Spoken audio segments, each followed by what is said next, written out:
Әлеге куркыныч кадрларына юл хәрәкәте булган урыннан узучылар төшергән. Берләшкән минутлар бу. Машиналарның детальләре төрле якка чәчрәгән. Нинди марка икәнен дә аңлап булмый. Фаҗига Балык бистәсе районында Казан-Оренбург трассасының 71-нче чакрымында килеп чыга. Иң беренче бурынга Росгвардия хезмәткәрләре туктый.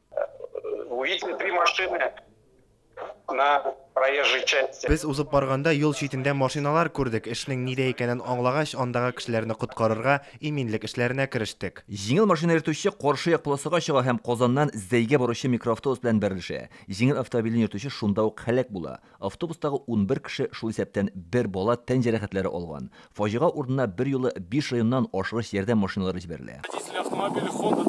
Бүген 10:15 минутта Honda машинасын йөртүче юл кагыйдәсен бузып каршы якка чыга һәм Ford автобусы белән бәрелешә.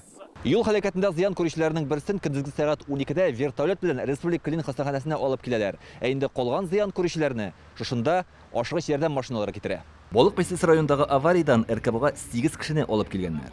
5 мужчин и 3 женщины. 5 ир-ат һәм 3 хатын-кыз китерелде. Хәзерге вакытта аларның хәле уртача дип бәяләнә. Тулысынча медицина тикшерүе уздылар. Кемнеңдер баш сөягенә зыян килгән, миләре селкенгән, кул-аяклар, кабыргалары имгәнгән. 11 яшьлек малайны ДРКБга китергәннәр, әнисен РКБга салалар. Бала нейрохирургия бүлегендә ята. Баланың башына зыян килү сәбәпле компьютер томографиясына җибәрдек.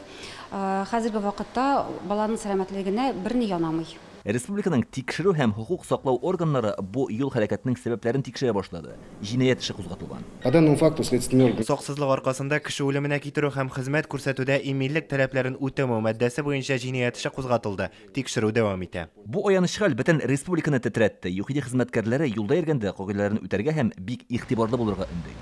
Илдар Сафиуллин, Марат Зайдуллин, Яңа Гасыр каналы.